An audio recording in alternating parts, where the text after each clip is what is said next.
Welcome back to another ASMR video, and in this episode I'm going to be returning to my tier list type of videos, which I haven't done one for a while. I think the last one that I did was the Chucky designs, I believe, which has definitely been a long time. I do have a little bit of a new setup, so just bear with me. What I did is I took a cardboard box and kind of made like a mini studio booth, so whenever I'm doing these commentary videos, I can get a little bit less of the sound reverberation off of walls. I have acoustic panels around my walls, but I figured this might be a little bit better, so let me know if you see an improvement, or if it's so minimal that it doesn't even really matter. But anyway, for this episode I'm going to be doing these Scream videos. As you can see, I had to think for a second, make sure my mouse was on the right thing.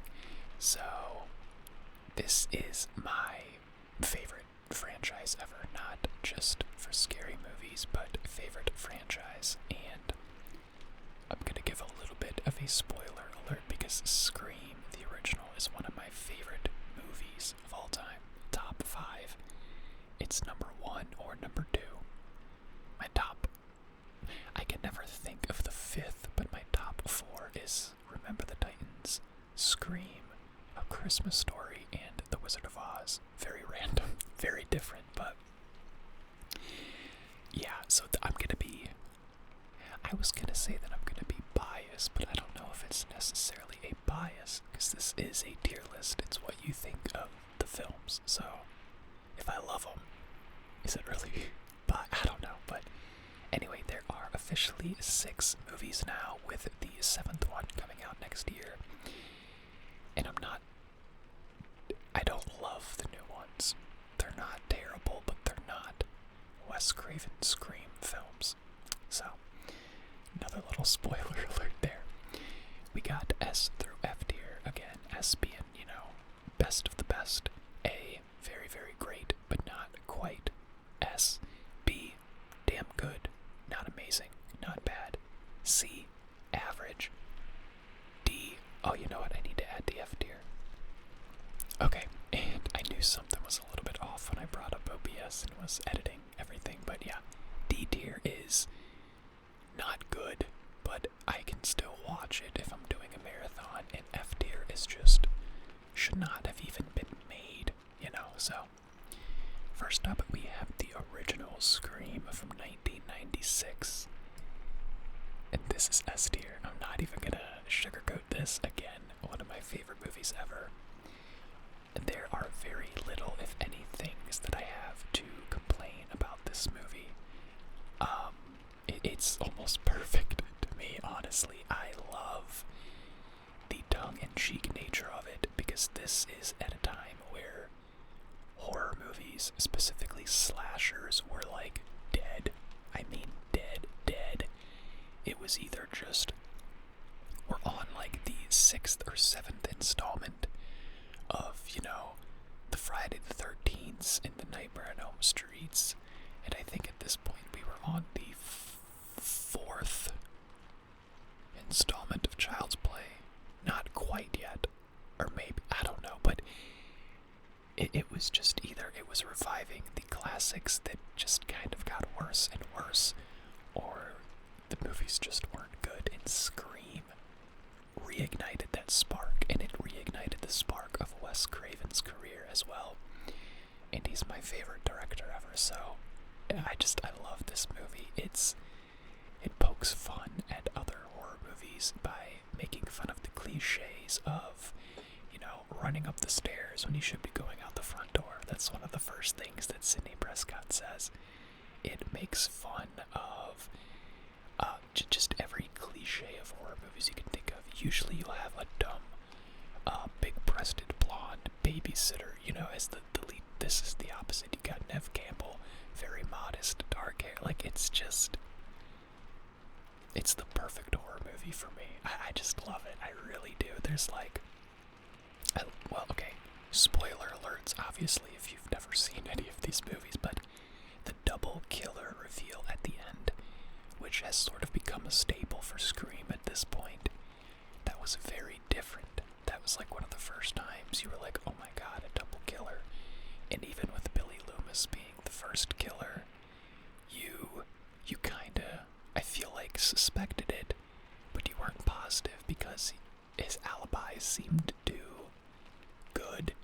And then you're like, oh, I guess he was. And then once Stu is revealed as the second, you're like, oh shit, that's why. Makes sense now. I will be doing a ranking on all of the characters, which will take a while, as well as the Ghostface killers themselves, but those will be in the future. The only minor complaint that I have about this film is the bathroom scene about midway through, where Sydney goes to the bathroom. She overhears the other girls making fun of her and calling her mom a whore, and then she's in the stall, and Ghostface is like in the next one and chases her out. And I'm thinking, why she ran past a teacher as well? Why not just tell the teacher, hey, the killer's in the bathroom? But of course the movie would end. The only thing, and I don't know for sure, I don't know if this is supposed to be obvious, but there's pranks going around in the school where people are dressed up as Ghostface and stuff, so I don't know if that is supposed to be just a prank, maybe. And if so, then that kind of covers up the loophole. But I think I read somewhere, and I could be wrong, but I think that Kevin Williamson or Wes Craven, one of the two, weren't crazy about that scene either. Don't quote me on that, though. But yeah, borderline perfect movie for me. Next up, we have Scream 2. Now, this one, it's not as good as the first. I know a lot of people do like it more than the first film. I'm not one of those people, but I still like it. This is a movie that I like the more that I get older. I loved it as a kid, but it wasn't one of my favorites. But the older I get, the more I appreciate it. It's definitely below the original, but I don't think I can put it on S tier, so I am going to keep it at a very solid and high A tier. I think some of the best things about this movie are all of the actors, because Scream was such a box office success that everyone wanted to get involved in this. So you had, oh my gosh, Jada Pinkett Smith and Omar Epps at the beginning. You had Sarah Michelle Gellar. You had oh, what's her name? Oh, I'm stumped on her name. The girl that played Sydney's best friend and roommate. You guys know who I'm talking about. I can't think of it right now. Her name is slipping my mind. But the cast on this film was nuts. You even had, was it Portia? I think Portia was in here. She was one of the dumb sorority girls. The cast is nuts. And then Liv, I never know how to pronounce his first name, Shriver. That is one of the highlights. And then taking it out of Woodsboro, I love the setting of Woodsboro, but it's not the worst thing in the world. I still appreciate it for what it is. And the killer reveals at the end. What I love about Scream the most, again, is that meta feel of being tongue-in-cheek and making fun of its own genre. And so they kind of continue it with this film where, how do I explain it? I think it's Scream 2. Is it Scream 2 or 3? Yeah, Scream 2 starts promoting the Stab films. Yeah, because that was at the very beginning in the movie theater scene where Stab is a movie within the Scream franchise, so it's a movie within a movie, and it makes fun of, the Stab or the Scream movies in itself, so it's just ultra meta and tongue-in-cheek. And at one point during the original Scream, Neve Campbell's character, Sydney, says something like, oh, what did she say? How did she quote it? It was either in the original or the second, and I can't remember. I think the original where she says, thanks to it, but with my luck, they'd get Tori Spelling to play me. And in the Stab franchise, they have Tori Spelling play Sidney Prescott, so I like that dynamic there. And yeah, the killer reveals at the end. I love the story. The story is very in-depth. While it's kind of mishmashed and put together, they really focus on important aspects. So at the beginning, Billy was the killer because his mom left his dad. His mom left his dad and abandoned him and cheated on his dad. No, sorry, scratch that, I got that wrong. I think his mom left and abandoned him because his dad cheated on her with Sydney's mom. Sydney's mom was kind of like the town slut, and Billy was mad about that, held resentment, dated her, and plotted his revenge to kill her, and then killed her mom a year before with Stu, and Stu was just the dumb friend that Billy kind of corrupted into going along with his plan. And then for Scream 2, the killers were Billy's mother, who again wanted revenge for Sidney killing Billy, and then Mickey, which again was just a film student and kind of Billy's mother's pawn, so it's the same dynamic. Main killers want revenge, and then they have a pawn to kind of help them out. The only thing about this movie that is not great is they say that Billy's mother got like a tummy tuck, lost a bunch of weight, got a makeover and a haircut, and that's how nobody knew who she was. But like, I still feel like you would recognize her. I don't know. It's just, although in fairness, Sydney did recognize her.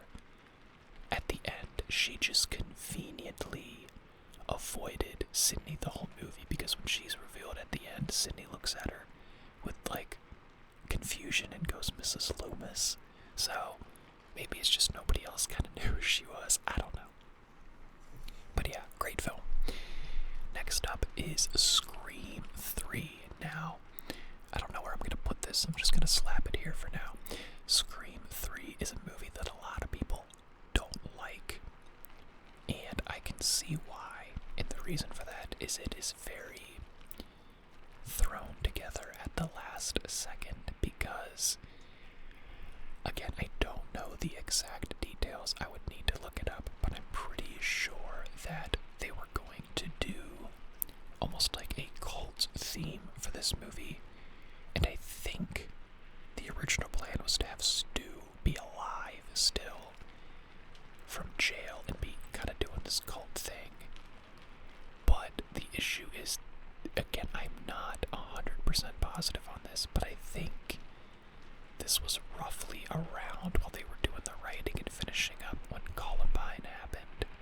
And I think there was just like, you know, too much, you don't really want to do that with that tragedy. I'm not 100% on that, but I'm pretty sure that was why. In the script, squeaky desk, the script just got rewritten like 4 or 5 times, and they got a script pushed out at the last minute, and this is what we were left with, Scream 3. So it is a little messy. It doesn't have the best script, but they also make fun of that in this movie, which I really like. So this movie is, they're making the next Stab film, and you got Roman, the director, with his cast of Hollywood D-listers, basically, and what it is like they're having to rewrite the script of Stab in Scream, just like they had to rewrite the script of Scream. So they're still keeping that tongue-in-cheek meta feel, and that gave them a lot of creative freedom to like, alright, let's just throw some shit together last minute. So the writing isn't the best, the story is a little convoluted, but I still really appreciate the movie. And growing up, this was one of my favorites. I would probably put this S tier behind the original. If you're asking like 10, 11-year-old Oblivion, even like 8-year-old Oblivion, like I loved this movie. The older I get, the more flaws that I do see, but it's still great. It's not S tier.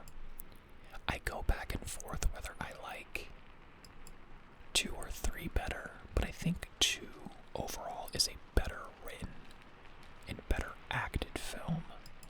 So I'm gonna put that above.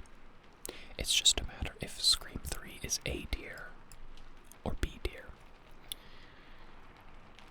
It's either a very, very high B or a very low A. And I think I'm gonna go a very high B and try to take my nostalgia out of this as much as possible. I'm already keeping my nostalgia in it because if I didn't, it would probably be a C tier. But I can't do that. There's no way I can do that. So, yeah, B tier, strong B. And then the killers at the end. This is the first and only Scream film with just one killer, and it was Roman, who was the director of the movie. And he was killing off his cast members in the order that was going to happen in the movie. And the reason he is the killer is it's revealed. And a lot of people don't like this. I do. But at least I think it's not a popular concept. But Roman is Sydney's half-brother. Her mother had him and basically just kind of gave him up for adoption and didn't want him. And he resented that. And again, like the previous 2 films, plotted his revenge against Sydney. But it's also revealed that he is the mastermind behind the entire thing because he had been recording Sydney's mother cheating and running around with Billy's father, and he showed that to Billy and convinced Billy to go out and kill Sydney's mother and then try to kill Sydney. So Roman in Scream 3 is actually the whole mastermind and the reason these films are even happening. So it's a very, very big plot twist that I really do like. Next up, we have Scream 4. Now, this one, so Scream came out in 96. I think Scream 2 was 97, and Scream 3 was 2000. I think. I could be wrong on some of those years. I know this was 96. Scream 4 didn't come out until 2010 or 11, so over a decade later. And it's a very good film, I think. Now, this is Wes Craven's last Scream film, and I think one of his last films, if not his last film.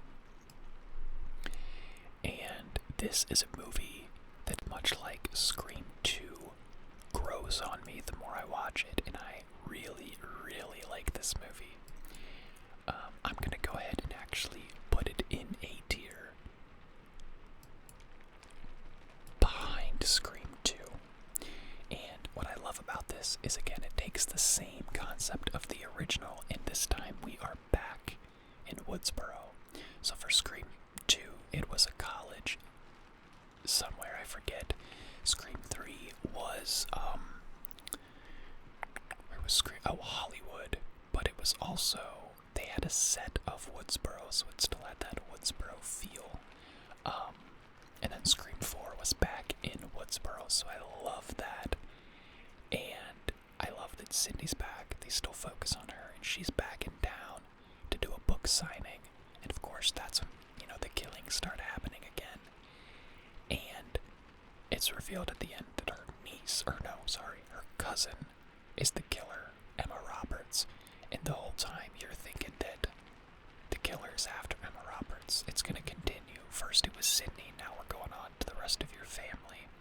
But it's actually Emma Roberts. Jill is the killer because she has been tired of Sydney getting all the attention in the family, and Sydney this and Sydney that and Sydney.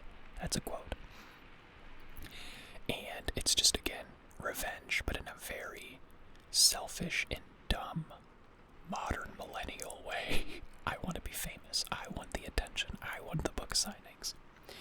And again, like 1 and 2, she gets a pawn to help her out, and that is, what's his name? It's Rory Culkin. And I can't, for the life of me, think of the character's name right now. But yeah, she convinced him to help him out. They were going to be Billy and Stu.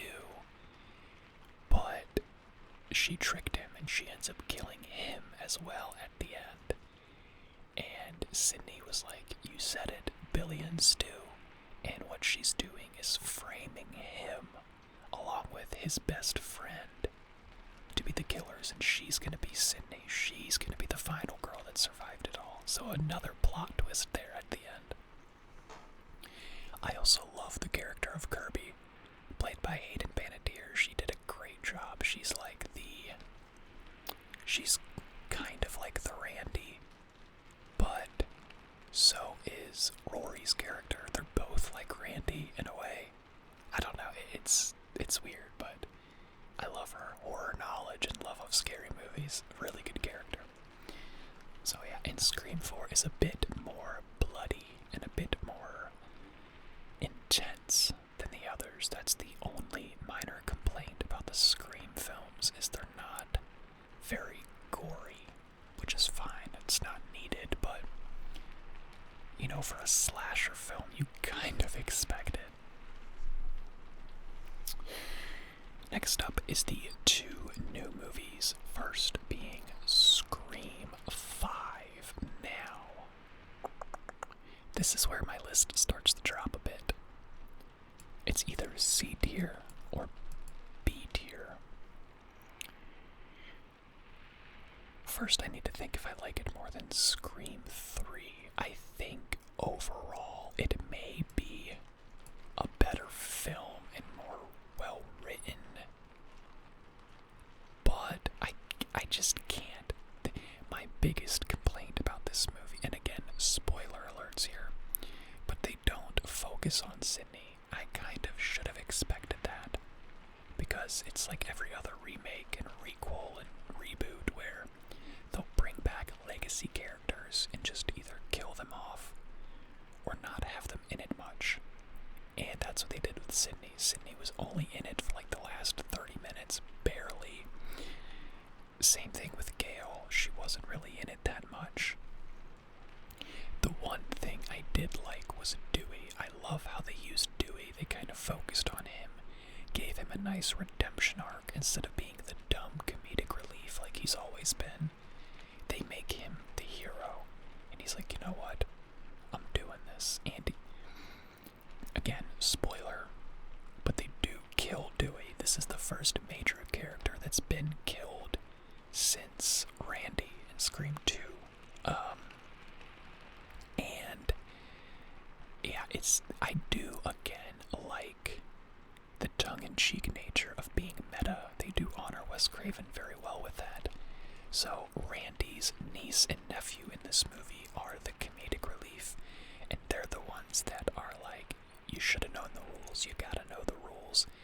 They even do a scene at the end where Randy's niece is watching the Stab movies, which is based on the Scream movies, and it's the scene where Randy is sitting on the couch going, behind you, Jamie, behind you, and she's watching that while also saying, oh, like she's quoting the movie, mimicking it, and then all of a sudden Ghostface appears behind her, and they do this thing where it's Ghostface behind his victim, watching Ghostface behind his victim, and then she's sitting there quoting it, and then she gets this look on her face like, wait a second, and she turns around and avoids Ghostface. So I like that.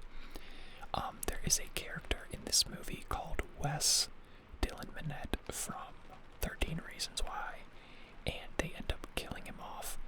But at the end, for the third act house party, they all raise their glass and go to Wes. So they're honoring the character while also honoring Wes Craven, and I really do like that. And yeah, the tongue-in-cheek nature. At one point, Randy's niece makes fun of this movie itself. They're saying, you gotta have the legacy characters just to appease the fans that are gonna hate it. And she's looking at Dewey, which is exactly the complaint that I just had. I want legacy characters, but they barely used them. So they know, or they knew what the fans' complaints were going to be, and they capitalized on that. So that did help a lot. Now the The other thing about this movie that I don't like is the killers. These were easily the two worst killers up to this point. It was Amber, who's just a random friend and fan, and I honestly, that was so disappointing because I forgot about her character through the film because I just wasn't paying attention to her.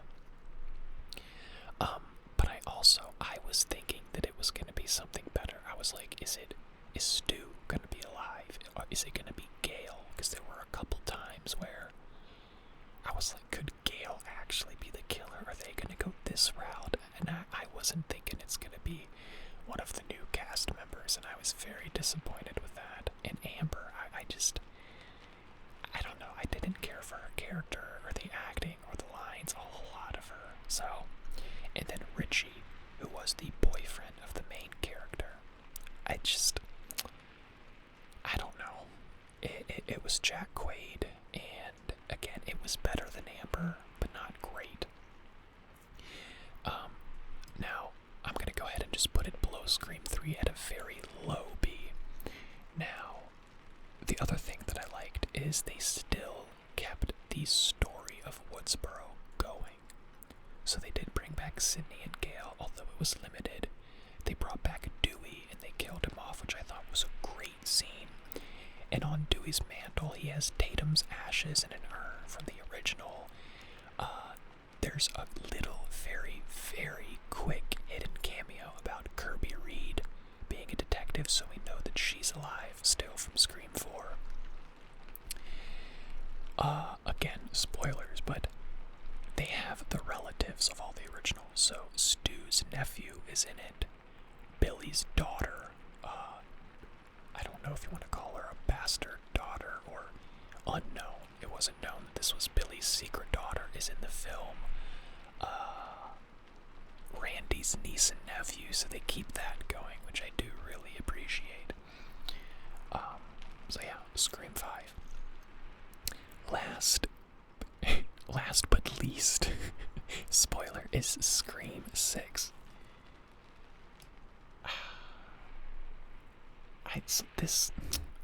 Listen, I don't hate the movie. It's C tier or D tier. I'm just gonna be blunt. You know what? It's not D tier because it's not that bad. So I'm just gonna put it at a C tier. The thing that I don't like about this movie is apparently Sidney Prescott, Neve Campbell, was supposed to have a pretty big role in this movie, but the studio, friggin' Paramount or whatever, didn't want to pay her appropriately, and she took a stand, and good for her. I love Neve Campbell saying, listen, I've been a focal point of this franchise. To a certain extent, I am this franchise, and I believe she is. And she said, I'm not going to be underpaid. Either you pay me or I'm out. They didn't pay her, so she's out. And I think, much like Scream 3, they kind of had to rewrite the script a bit and make a lot of alterations, since she wasn't even in the movie.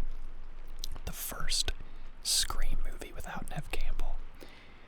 And at one point, Courtney Cox, Gale, says, oh, Sydney sends her best wishes, but she's hiding right now. She wants to avoid all of this. I'm like, okay, nice cop out there. And Gale is back, and they do make Gale a little bit of a focal point, and I kind of liked her character use in here. They give her the Dewey effect, where you think she's dead, but then she's not. But then maybe she is, where she gets taken out on a stretcher and she could be alive, she could be dead, which is the same thing they did to Dewey in the first 3 movies before they killed him off, you know, or maybe the first 4 movies, I don't know, but so yeah, that I didn't like. I still like the acting overall. I like Jenna Ortega. I forgot to mention, she is a highlight of these new movies. I know it's a cliche thing to say at this point, but Jenna Ortega is the future of Hollywood actresses. She is so friggin' good for such a young age, too.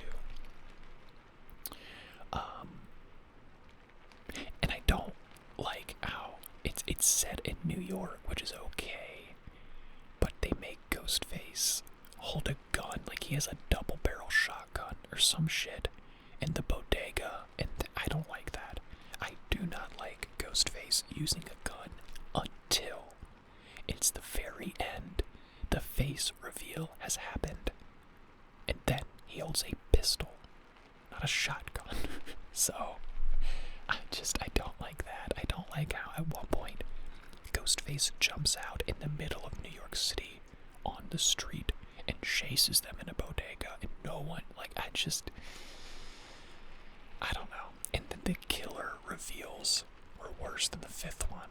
At one point, it's Tara's roommate and, like, their other friend, who, at the beginning, Tara's roommate gets killed. Not at the very beginning, but you think she's dead, and the entire time she's been alive doing the killings. And then the friend, who everyone thinks it's him, but he says he has strong alibis, they're keeping an eye out on him. It really is him. But it's also, there's a third killer, and it's the police officer, who you don't know is actually the parents of these two.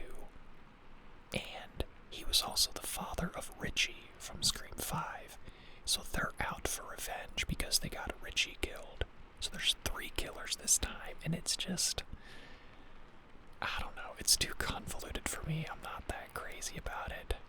And yeah, it is what it is, I guess. And I will say, they brought back Kirby. Kirby Reed is back. Hayden Panettiere, she has a pretty big role, and I do love that. That is the one thing I do love, as well as Jenna Ortega. But other than that, this movie is easily the worst. With that being said, it's still not bad. I will watch this on its own by itself without having to do a marathon. It's just getting to the point where it's not really Scream anymore, if that makes sense. So, I think this is a pretty solid representation of my list. You got Scream 6 at the C tier, right in the middle. You got Scream 5 at a very low B tier, and then Scream 3 at a high B tier. Depending on my mood, I could switch these maybe, but I think I like the way this is. And then at a low A tier, you have Scream 4, and then a high A tier, you have Scream 2, and then the kingpin of all kingpins, the original baby, in S tier. Again, I could also see myself moving Scream 3 up to A tier. Even here, it just depends on my mood. But for now, I will keep it at B tier. Yeah, I like that. So, that is it for this video, guys. If you enjoyed it, be sure to drop a like, hit subscribe for more content like this, and if you